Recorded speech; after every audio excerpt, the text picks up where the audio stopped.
Maka melihat orang kafir itu kasihan sebetulnya malaikat. Melihat orang Amerika, orang Cina, orang Belanda, kasihan mereka itu. Kerja siang malam, akhirnya nggak ada yang dibawa, kerikil satu pun nggak dibawa. Kalau nggak dibawa aja masih lumayan, sudah nggak dibawa masuk neraka lagi. Maka kehidupan orang kafir itu kehidupan yang mengerikan. Walaupun dia itu namanya presiden, namanya jenderal petak, namanya konglomerat, namanya apa saja, mengerikan hidupnya itu. Karena kehidupan dalam rangka menunggu panggilan ke jahanam. Innal hamdalillah nasta'inuhu wa nastaghfiruhu wa nu'minu bihi wa natawakkalu alayhi wa na'udzu bihi min shururi anfusina wa min sayyiati a'malina man yahdihillahu fala mudilla lahu wa man yudlil fala hadiya lahu asyhadu an la ilaha illallah wahdahu la syarika lah wa asyhadu anna sayyidana maulana Muhammadan abduhu wa rasuluh. Allahumma salli wa sallim wa barik alaihi wa ala alihi wa ashabihi wa tabi'ina lahum ila yaumil qiyamah, amma ba'd. Faqad qala fi kitabil karim innal ladzina qalu rabbuna Allah thumma istaqamu tatanazzalu alaihimul malaikatu alla takhafu wa la tahzanu wa abshiru bil jannati allati kuntum tu'adun nahnu awliyaukum fil hayatid dunya wa fil akhirah walakum fiha ma tashtahi anfusukum walakum fiha ma tashtahi anfusukum walakum fiha ma tad'un nuzulan min ghafurir rahim wa man ahsanu qawlan mimman da'a ila Allah wa 'amila salihan wa qala innani minal muslimin. ولا تستوي الحسنة ولا السيئة ادفع بالتي هي أحسن فإذا الذي بينك وبينه عداوة كأنه ولي حميم وما يلقاها إلا الذين صبروا وما يلقاها إلا ذو حظ عظيم. Hadirin dimuliakan Allah Ta'ala, dulu kita tidak ada di dunia ini, kemudian Allah telah mendatangkan kita ke dunia ini. Dan sebentar lagi Allah akan keluarkan kita dari dunia ini. Sudah menjadi keputusan Allah, siapa saja yang didatangkan ke dunia ini pasti akan keluar dari dunia ini. Nggak ada orang di dunia terus menerus, nggak ada. Orang-orang suci tidak lama di dunia ini, para nabi, para rasul, para wali-wali Allah tidak lama di dunia ini. Orang-orang jahat, Fir'aun, Qarun, Haman, Yahudi, Nasrani juga tidak lama di dunia ini. Kenapa? Karena manusia ini memang diciptakan oleh Allah bukan untuk dunia ini. Manusia diciptakan oleh Allah untuk kehidupan yang kekal abadi, yang selama-lamanya. Amma yatasaalun 'anil naba'il 'azim alladzi hum fihi mukhtalifun. Inilah berita besar yang dibawa oleh para nabi, para rasul, yang terakhir Nabi Agung Muhammad SAW. Ada berita besar telah datang kepada kita. Apa berita besar itu? Setelah dunia ini adalah akhirat. Inilah berita besar yang membuat deg-degan jantungnya para nabi, para rasul, para wali-wali Allah, yang membuat mereka tidak bisa tenang tidur waktu malam, tidak bisa makan enak waktu siang, yang membuat mereka ini tidak sempat untuk melirik kepada kenikmatan-kenikmatan dunia ini, karena berita besar telah datang bahwa setelah dunia ini adalah akhirat, kekal abadi selama-lamanya. Negeri yang luas, sangat-sangat luas. Kalau beruntung tidak kayak orang di akhirat, di surga Allah Subhanahu wa ta'ala. Ahli surga yang paling kecil derajatnya mendapat bagian seperti dunia seisinya lipat 10 kali. Seluruh kenikmatan yang bisa dibayangkan oleh manusia dan yang tidak pernah bisa dibayangkan oleh manusia, di sana semua ada. Yang bisa dibayangkan, yang tidak bisa dibayangkan, semua ada semua sana. Kenikmatan model apapun ada. Kenikmatan jasad, orang ahli surga sehat terus, tidak akan sakit selama-lamanya. Ganteng, tambah ganteng, tambah ganteng, tambah hari tambah ganteng, tambah hari tambah tampan, tambah hari tambah cantik. Kenikmatan tempat, istana-istana dari emas, dari intan, sungai-sungai dari susu, dari madu, dari arak yang tidak memabukkan. Kenikmatan rohani, mereka dikasih ketenangan, ketentraman yang tidak bisa dimiliki oleh siapapun saja selain mereka. Kenikmatan teman-teman yang baik, mereka akan dikumpulkan bersama para nabi, para rasul, para wali-wali Allah. Kenikmatan kerajaan, mereka menjadi raja-raja besar. Wa idza ra'aita thamma ra'aita na'iman wa mulkan kabira. Segala macam kenikmatan telah Allah siapkan untuk mereka. Sebaliknya kalau celaka di sana tidak seperti celaka yang ada di dunia ini. Celaka yang sangat-sangat dahsyat. Seumpama malapetaka yang ada di dunia, kesusahan-kesusahan yang ada di dunia ini dikumpulkan menjadi satu, nggak ada apa-apanya dibanding kesusahannya orang yang ada di neraka sebenarnya. Nggak ada apa-apanya. Seluruh kesusahan yang bisa dibayangkan, yang tidak bisa dibayangkan ada di sana. Inilah berita besar yang semestinya kita pikirkan, kita renungi, bagaimana kita akan menghadapi negeri akhirat ini. Orang kafir tidak menggubris berita ini. Alah, yang penting makan, minum, ya sudah. Sudah itu kan menurut kamu. Menurut pencipta alam semesta ini bukan sudah. Masih akan ada kehidupan yang panjang.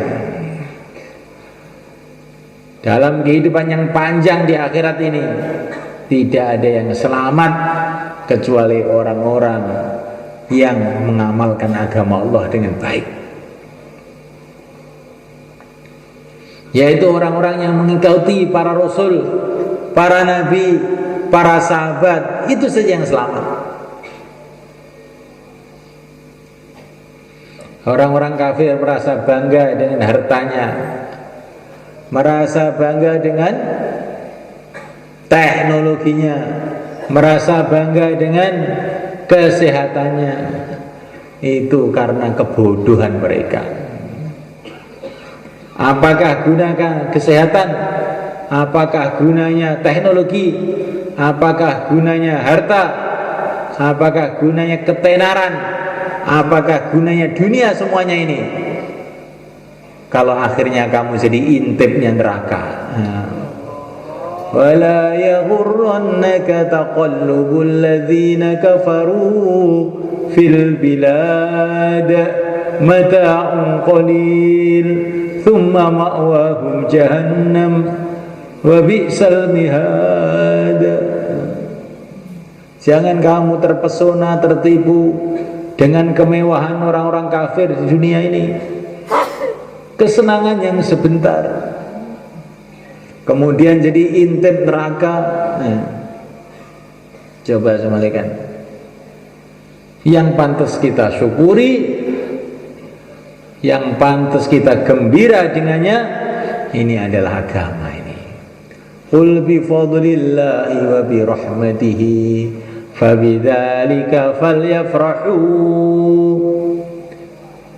Dengan rahmat Allah dan anugerah Allah, yaitu agama ini, hendaklah mereka bergembira ria. Dengan agama ini kita gembira, senang. Huwa khairum mimma yajma'un. Agama ini lebih baik daripada yang dikumpulkan oleh orang-orang kafir itu. Apa yang dikumpul orang kafir? Tanah, batu, semen, beton eser, aluminium, apa lagi, emas, perak, karet, kayu gelondong. Nah, itulah yang dikumpulkan orang-orang kafir. Setelah dikumpulkan banyak, terus tinggal mati, kerikil satu saja tidak dibawa. Maka melihat orang kafir itu kasihan sebetulnya, malaikat. Melihat orang Amerika, orang Cina, orang Belanda, kasihan mereka itu. Kerja siang malam, akhirnya nggak ada yang dibawa, kerikil satu pun nggak dibawa. Kalau nggak dibawa aja masih lumayan, sudah nggak dibawa masuk neraka lagi. Maka kehidupan orang kafir itu kehidupan yang mengerikan. Walaupun dia itu namanya presiden, namanya jenderal petak, namanya konglomerat, namanya apa saja, mengerikan hidupnya itu. Karena kehidupan dalam rangka menunggu panggilan ke jahanam. Tapi kalau orang iman, walaupun melarat, miskin, gak punya apa-apa, sakit, mengkis-mengkis, kehidupannya itu indah. Karena kehidupan dalam rangka menunggu panggilan surga. Masya Allah. Inilah berita besar yang harus kita dengar. Nah, sekarang umat ini yang didengar bukan berita itu, dunia dalam berita. Itu yang didengar.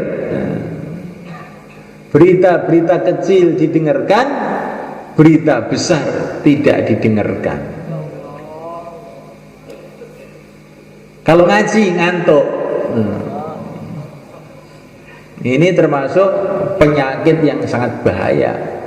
Berita besar tidak didengarkan, berita kecil diolah-alik, dipikirkan, direnungi.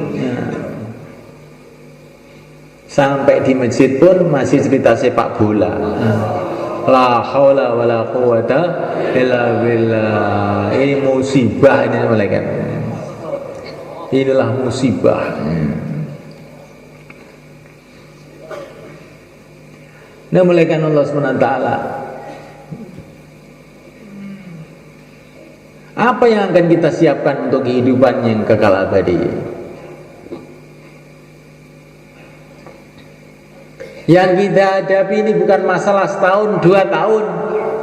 Yang kita hadapi masalah jutaan tahun, miliaran tahun, triliun-triliun tahun, gak ada habisnya. Allah Maha Rahman Maha Rahim. Otak kita ini kecil, nggak mampu menghadapi masalah yang gede-gede kayak begini.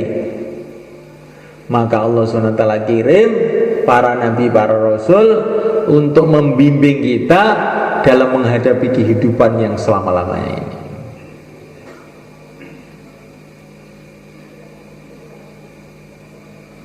Manusia itu semuanya kan tidak bisa bimbing manusia, itu nggak bisa.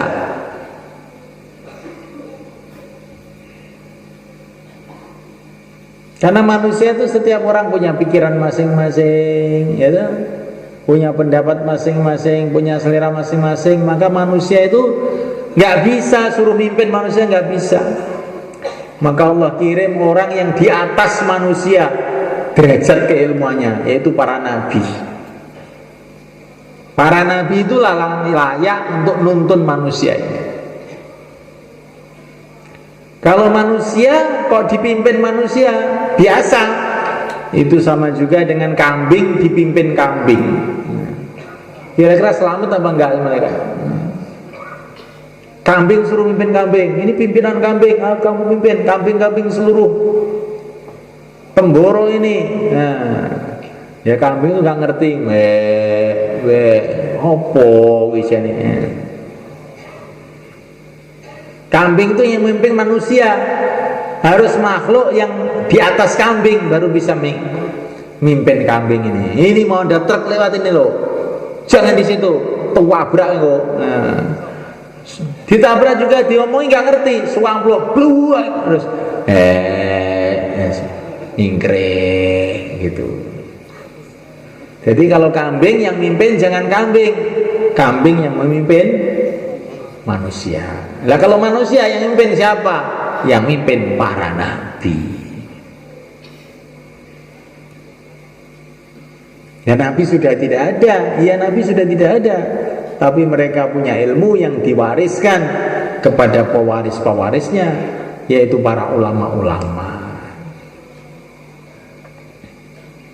Insya Allah kan? Lah ciri khas kehidupan para nabi yang harus kita ikuti itu apa? Di antara ciri khas kehidupan para nabi, mereka ini punya yakin yang sempurna kepada Allah Subhanahu wa ta'ala. Kalau ngadepi masalah apa-apa, Allah, ini para nabi begitu. Nabi Ibrahim menghadapi Namrud, menghadapi masyarakatnya, menghadapi macam-macam, hasbunallah, cukup Allah.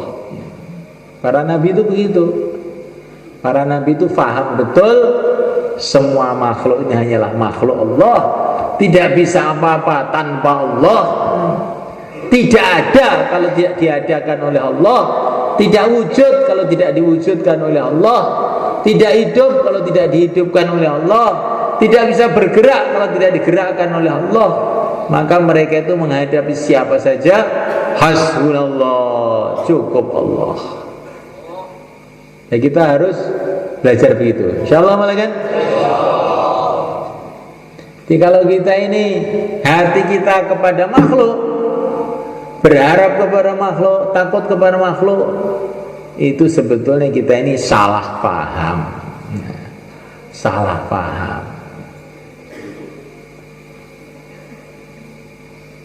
Nah, mulaikan Allah Ta'ala, kata para ulama, orang yang takut dengan makhluk itu kefahamannya kalah dengan anjing.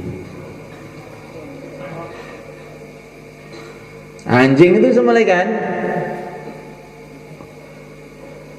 kalau ada tongkat dia tidak takut semuanya kan. Tapi kalau tongkatnya sudah dipegang sama orang terus diginikan, oh dia takut. Karena dia tahu tongkat tidak bisa apa-apa tanpa digerakkan oleh orang. Anjing itu. Lah orang iman itu begitu, makhluk tidak bisa apa-apa kalau tidak digerakkan oleh Allah. Makanya yang ditakuti Allah. Kalau yang ditakuti makhluk itu kayak anjing itu takut sama tongkat, melihat tongkat langsung lari. Beda, anjing itu melihat tongkat malah untuk main-main. untuk main-main. Tapi nanti kalau sudah dipegang orang tongkatnya ini, kalau langsung kain-kain melayu. Maka siapa saja manusia, jin, setan, apa, semua yang menggerakkan, yang mengadakan, yang mewujudkan, yang mengendalikan hanya Allah. Maka orang beriman itu hatinya kepada Allah. Ini ciri khas kehidupan para nabi, ciri khas kehidupan para wali-wali Allah. Begitu. Begitu juga yang dicontohkan yang mulia Nabi Agung Muhammad SAW. Musuh di depannya, belakang, depan, kanan, kiri. Iyyaka na'budu wa iyyaka nasta'in. Hanya Engkau yang aku sembah ya Allah, hanya Engkau yang aku mintai tolong. Maka musuhnya terlempar semua, depan, belakang, kanan, kiri. Ini jurusnya Rasulullah ini. Jurusnya adalah iyyaka na'budu wa iyyaka nasta'in. Ini harus dipelajari sebagai orang iman ya. Ada jurus SH, jurus apa lagi, kerasakti ya, jurus Rasulullah kamu belum tahu. Nah, ketika jurus Rasulullah tidak kamu pelajari, dari makhluk ke makhluk, makhluk ke makhluk, tambah hari kamu tambah jauh dari Allah, tambah lupa kepada Allah. Akhirnya lama-lama nggak kenal sama sekali. Maka menghadapi apa saja, hatinya kepada Allah. Kemudian yang kedua, ciri khas kehidupan para nabi itu taat. Disuruh apa aja taat. Mereka punya kefahaman taat kepada Allah pasti akhirnya sukses. Kalau nggak taat mesti celaka. Kayak Nabi Musa alaihissalam melihat ular gede, tiba-tiba datang perintah Allah, tangkap itu ular. Nabi Musa tidak maju mundur, langsung tangkap gitu aja. Tiba-tiba tidak apa-apa, ular menjadi tongkat. Kayak Nabi Ibrahim, anak kamu sembelih. Disembelih, ternyata tidak mati, malah umur panjang jadi nabi. Nah, ini semalakan ta'ala. Para nabi itu ciri khasnya taat. Mereka paham kalau saya taat nanti mesti datang macam-macam barokah. Tapi kalau saya nggak taat, ini mesti bahaya. Urusan apa saja, saya taat. Urusan dakwah yang kita pikirkan, bagaimana taat? Urusan ibadah yang kita pikirkan, bagaimana taat? Urusan apa saja, urusan keluarga, urusan apa saja yang kita pikirkan, bagaimana taat. Insyaallah kan orang yang taat itu nanti dia akan melihat bagaimana barokah akan datang dalam kehidupannya. Seorang nabi itu tidur kan, terus mimpi. Nah, mimpinya nabi itu hak, wahyu mimpinya nabi. Kalau mimpi kita ini kadang-kadang puyuh munjuk ya. Karena kita pikir apa, tahu-tahu terus mimpi. Kalau nabi itu kalau mimpi itu wahyu, berarti benar itu. Mimpinya apa? Nanti kalau kamu bangun tidur, yang pertama kali kamu lihat, kamu makan itu. Terus yang kedua kali kamu lihat, kamu pendem dia. Maka bangun dari tidur, yang pertama kali dilihat Nabi itu gunung. Loh, gunung? Lah gunung mau suruh makan nih bagaimana? Tapi Nabi itu nggak ada kok bagaimana. Pokoknya Allah memerintahkan kepada aku, yang pertama kali saya lihat, saya suruh makan, ya akan saya kerjakan. Langsung dia berjalan menuju gunung itu. Setelah dekat itu gunung itu tambah mengecil. Tahu-tahu jadi sesuap manisan. sapuluan. Loh, kok paling cilik? Diambil, loh legi. Jadi gunung itu loh setelah didekati ternyata kecil, tahu tuh jadi sesuap manisan, legi. Terus malaikat Allah Ta'ala dia berjalan. Beberapa saat dia berjalan, tahu tuh melihat bokor emas, piring dari emas. Yang kedua saya lihat disuruh mendem, maka langsung dia gali tanah, dipendem, diuruki, ditimbun. Tapi begitu ditimbun, kok keluar lagi? Loh, kok keluar lagi? Timbun lagi, keluar lagi. Loh, kok keluar lagi? Maka dia berpikir, saya sudah menjalankan perintah Allah, suruh mendem ya sudah saya pendem, keluar lagi bukan urusan saya, terus ditinggal. Setelah itu dia mendapatkan wahyu lagi. Hei nabiku, kamu tahu itu apa yang telah terjadi? Saya tidak tahu ya Allah. Itu gunung tiba-tiba mengecil jadi sesuap makanan manis. Betul? Betul ya Allah. Itu adalah gambaran orang yang taat kepada aku. Orang yang akan taat kepada aku itu pertama kali dilihat, berat. Tapi setelah dikerjakan, tahu-tahu manis, nggak apa-apa. Terus yang kedua itu piring emas kamu pendem, keluar lagi, pendem keluar lagi. Itu apa itu maksudnya? Saya tidak tahu ya Allah. Itulah kalau orang itu beramal baik. Kalau orang itu beramal baik, ditutup-tutupi juga kelihatan lagi, tutup-tutupi kelihatan lagi. Maka orang itu kalau amal nggak usah pengen dilihat orang, pengen diketahui orang, nggak usah. Nanti Allah akan tampakkan juga itu. Walaupun amal baik itu kamu sembunyikan juga Allah tampakkan juga.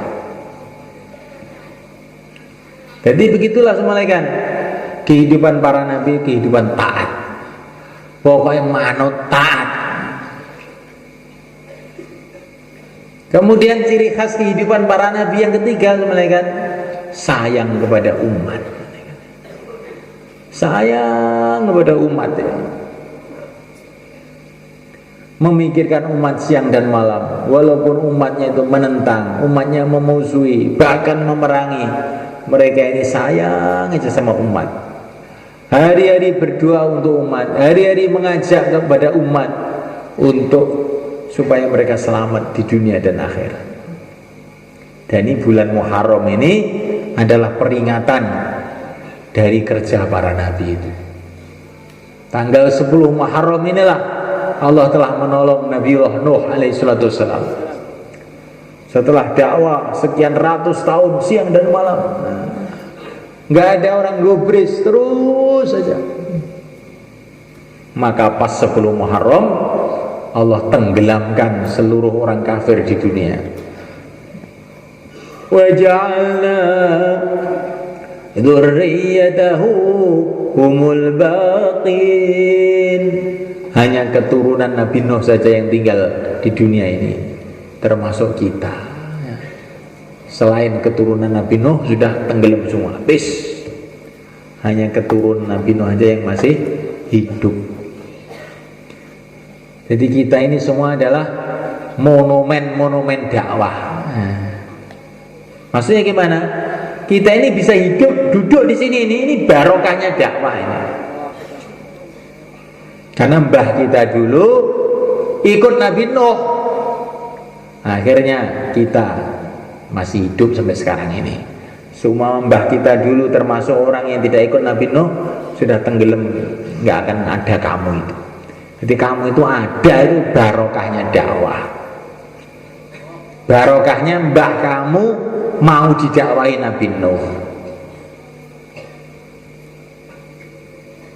Maka kita ini syukur. Kadang-kadang setan itu datang kepada kita. Apa tuh hasilnya dakwah?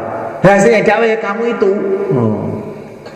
Semua mbah kamu dulu nggak mau ikut Nabi Nuh, oh kamu nggak akan hidup di Temboro ini. Kamu bisa makan tempe, makan singkong gara-gara dakwah. Walaupun ada singkong penuh seluruh dunia, ada tempe penuh seluruh warung, kalau mbah kamu dulu tidak mau ikut dakwahnya Nabi Nuh, kamu gak akan bisa makan. Karena kamu tidak hidup, nggak bisa makan. Betul nggak makan? Nah, ya hasilnya dakwah itu bukan perkara kecil, malah. Di dakwah itu ketika telah sampai ke tingkatan yang dikehendaki oleh Allah itu, oh itu melebihi bom nuklir semuanya kan. Kita menganggap dakwah itu ya kayak biasa ya. Jauhlah, silaturahim, ngaji itu kan kayak biasa. Ini belum meletus semuanya kan. Seperti bom itu kalau belum meletus ya nggak apa-apa tuh ya, kayak kendi gitu aja. Ini sudah meletus, sak kampung ngajur semua. Begitu juga dakwah itu sebenarnya kan, kelihatannya memang oleh Allah belum diletuskan ya, kayak biasa, gelundang gelunding kayak kendi gitu aja. Gelundang gelunding nggak ada gunanya, nggak ada kekuatannya. Tapi nanti sebenarnya kan, kalau sudah sampai ke tingkatan yang dikehendaki Allah meletus, maka kebatilan seluruh dunia ini akan hancur semuanya. Kayak zaman Nabi Nuh alaihissalam itu diperingati 10 Muharram. Jadi jangan kita menganggap dakwah ini barang kecil, keliru.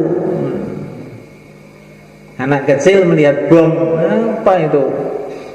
Batu, ya kan? Nggak ada apa-apanya. Tapi kalau orang sudah ngerti, oh ini gawat loh ini.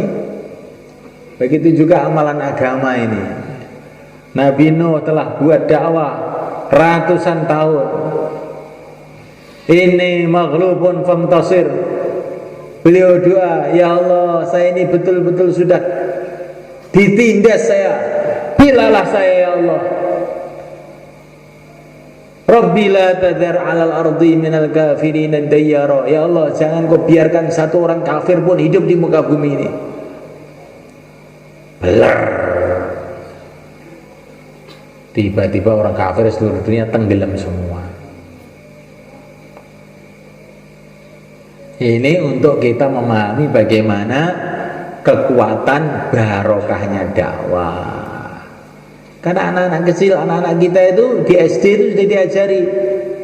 Tahun 45 Amerika ngebom Jepang, kota Hiroshima, Nagasaki memet. Nah, maka anak-anak kita itu tahunya, oh bom atom itu hebat. Nah, maka saya ledek itu anak-anak kecil itu, bom atom itu apa toh le? Ibu itu ngerti, bom atom ya kacang atom itu tunggale, tunggale kacang atom ini bledok tok kuwi, rasa percaya. Bledok terus sudah ini ditulis dalam sejarah, lah ya sejarah bledok. Ini kalau menurut ilmu mustalah hadis itu bledok itu karena tidak ada sanadnya yang jelas. Sanadnya itu cuma kira-kira jarine, rawinya itu orang-orang kafir.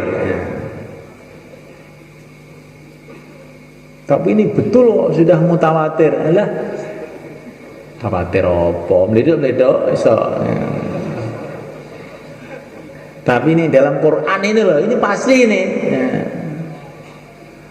Nah, ini berita dari Nabi ini pasti bahwa dengan dakwah itu tenggelam orang kafir seluruh dunia. Bukan Hiroshima Nagasaki. Ya sudah saya terima Hiroshima Nagasaki bener, nggak apa-apa. Tapi ini ada yang lebih gede lagi, bomnya Nabi Nuh. Seluruh dunia tenggelam semua. Tapi yang aneh, yang beriman tidak tenggelam. Ini aneh itu. Dan juga di dalam 10 Muharram ini Allah telah tolong Nabi Musa alaihissalam setelah dakwah sekian lama, dan Fir'aun itu tambah hari tambah memusuhi Allah tenggelamkan Fir'aun. dan pasukannya di tengah lautan. Kalau zaman Nabi Nuh, Allah jadikan seluruh dunia lautan. Kalau zaman Nabi Musa, karena yang didakwai Nabi Musa tidak seluruh dunia, orang sudah bercacar-cacar kemana-mana, yang didakwai itu orang Mesir, makanya orang Mesir aja yang dihukum, dilemparkan ke lautan. Zaman Nabi Nuh ini tidak, orang manusia di dunia masih sedikit, manusia di dunia masih sedikit. Maka Nabi Nuh itu dakwah hampir ke seluruh manusia. Maka akibatnya seluruh manusia yang menolak ditenggelamkan semua oleh Allah.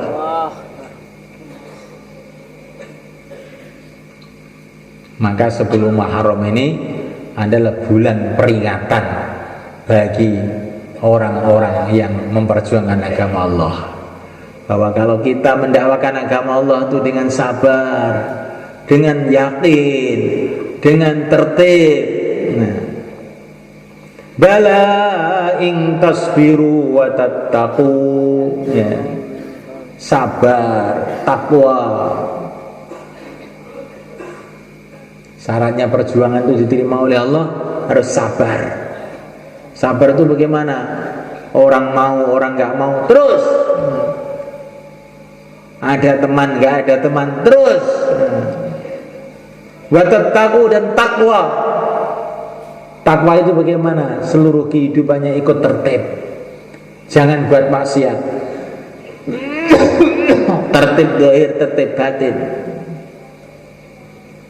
Terus yang ketiga, idzastaghithuna rabbakum fastajaba lakum. Doa terus, istighosah.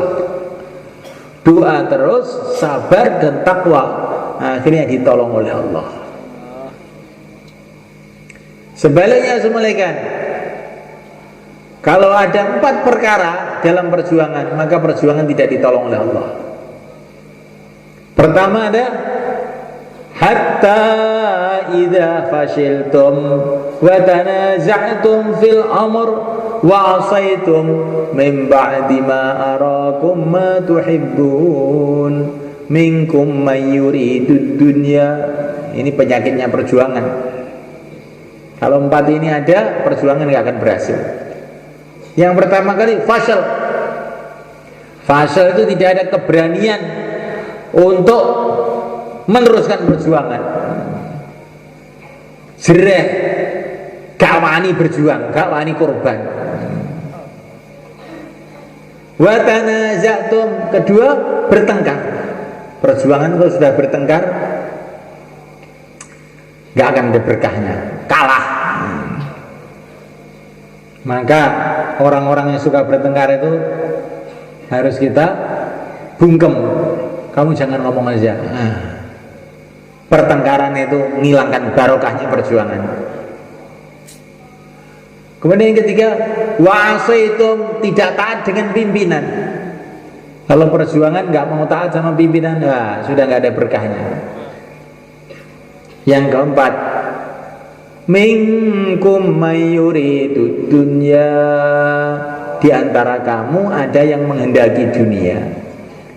Jadi kalau perjuangan itu yang dikehendaki kemuliaan dunia, harta dunia, kedudukan dunia, maka perjuangan itu nggak akan berkah.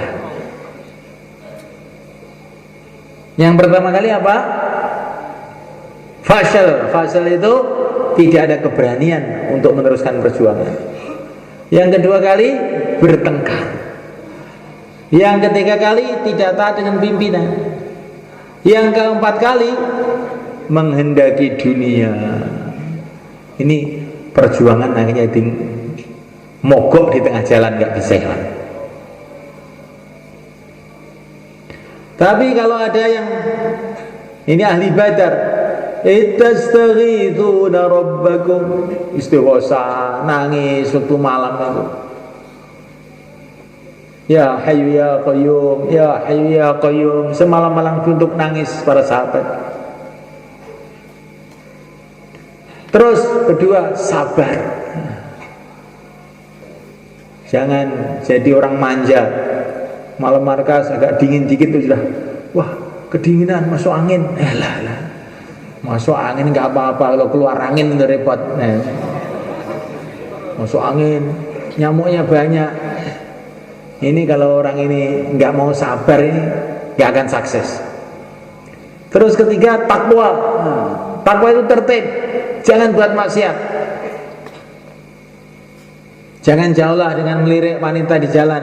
Oh, jalannya nggak berkah nanti.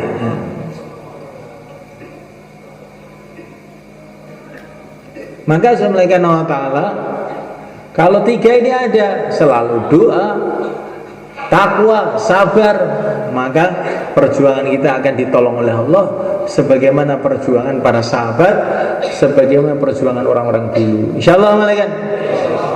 Nah, untuk itu kita latihan malaikat, biar perjuangan kita ini barokah, biar kita mati sebagai pejuang.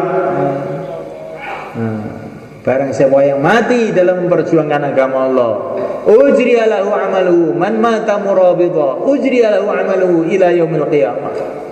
Barang siapa mati dalam keadaan ribat, dalam keadaan perjuangan agama Allah, ujriya lahu amaluhu ila yaumil qiyamah, maka dia dihitung amal terus sampai hari kiamat. Wa aminal fattan, dan nanti dikubur dia tidak akan ditanya sama malaikat mungkar nakir lagi. Malaikat mungkar nakir melihat orang yang mati dalam perjuangan itu, melihat di kuburnya, wah ini sudah mati dalam perjuangan, sudah banyak susah payah di dunia, nah jangan diganggu, sudah biar tidur aja di kuburan. Nah, tapi kalau orang yang di dunia suka tidur aja, langsung tangi, man rabbuka, oh ngewel gitu, ngewel. Iki kowe nek turu wis suwe ning donya, saiki gak iso turu nek kowe. Tapi nek wong niku wis akeh berjuang, sewalike malaikat izin, iki ning donya wis akeh kesele, wis ben turu ae. Naumatul arus, biarlah dia tidur seperti tidurnya temanten baru. Nah, sudah tidur enggak ditanya. Ini semalekan kalau kita mati di dalam perjuangan. Maka semalekan ta'ala kita mau latihan berjuang, maka yang niat ini ustadz sudah banyak belajar agama, maka mereka lah yang harus jadi soft awal. Ustadz yang mau keluar 1 tahun silahkan berdiri ke belakang. Taqabbalallah. Taqabbalallah. Ustadz saya mau setahun, silakan cash lo ini, cash setahun. Kemudian semalekan ini kita mau mengelirkan jamaah ke Irian, mau mengirimkan jamaah ke Irian Jaya, apa namanya sekarang, Papua, ya, ke Timika. Ini kita sudah ditunggu-tunggu di sana. Maka yang mau keluar ke sana 4 bulan atau 40 hari silakan berdiri. Silakan berdiri. Taqabbalallah. Tuh 2, 3. Mana yang lain? Baru 3 nih. Yang mau ke Irian, yang 4 bulan ataupun 40 hari silakan berdiri itu bareng sama Pak Arif, Pak Sobirin. Kemudian yang kemana saja 4 bulan 40 hari silakan, yang mau keluar 4 bulan 40 hari tambah masa, sisa masa silakan berdiri ke belakang. Monggo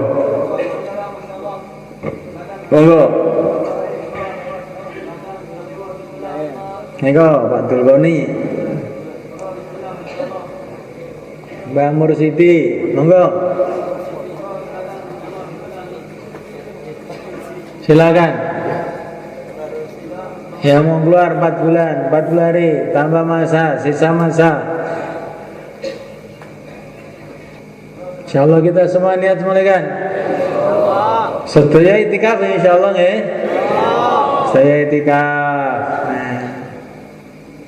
Niki supaya kita ndamel suasana Masjid Nabawi itu masjid kita. Itikaf, lan itikaf ndamel adab, ndulosor nggih. Ndamel adab-adab ngerti kabeh sudah balik metu no nggih.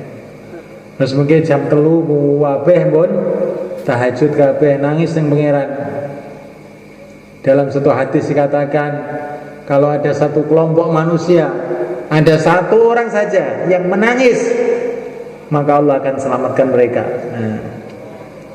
Jadi kita umat Islam ini sekarang di mana-mana menderita. Kenapa? Di antara sebabnya karena sedikitnya orang yang menangis untuk umat. Maka malam ini malam yang sebaik-baiknya untuk kita nangis. Assalamualaikum. Sekarang 3344. Apa yang kita dengar diulang. Silakan, monggo.